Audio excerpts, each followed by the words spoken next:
மாசற்ற குழந்தைகளின் விழா. துறவு சபையின் அளவுகோல். வானதுதர் ஒருவர் தனக்கு 4 சலுகைகளை அறிவித்ததாக பேறு பெற்ற புனித பிரான்சிஸ் தெரிவித்தார். முதலாவது, சிறிய சகோதரர்களின் துறவு முறை வாழ்வும் அவர்களது வார்த்தைப்பாடும் இறுதி தீர்ப்பு நாள் வரை நீடித்திருக்கும். இரண்டாவது, இச்சபையை வேண்டுமென்றே துன்புறுத்துபவர் யாரும் நீண்ட நாள் வாழ்வதில்லை. மூன்றாவது, தீய வாழ்வு வாழும் எண்ணத்தோடு வாழும் தீய சகோதரர் யாரும் நீண்ட காலம் சபையில் நிலைத்திரார்.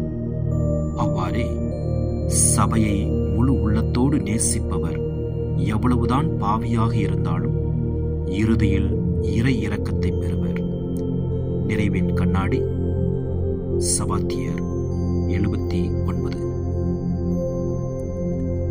ஒரு துறவு சபையின் வளர்ச்சியை அதன் நிறுவனங்கள், பொருள் வளம், உறுப்பினர்களின் எண்ணிக்கை, செல்வாக்கு போன்ற அளவை சார்ந்த நிலைகளை கொண்டு கணிப்பது அறிவீனமாகும். இறைவனோடு நெருக்கமான உறவு கொள்தல், நன்மைக்கு துணை போதல், நன்மை என்று கண்டதை தயங்காமல் செய்தல், தீமைக்கு எதிர்வினை ஆற்றுதல், கொடுத்த பணியில் ஈடுபாடு காட்டுதல், சகோதர உறவை பேணுதல், ஏழைகளோடு தோழமை கொள்ளுதல், ஏழைகள் சார்பாக செயல்படுதல் போன்ற செயலில் வெளிப்படும் பண்புகளை கொண்டு கணித்திட வேண்டும்.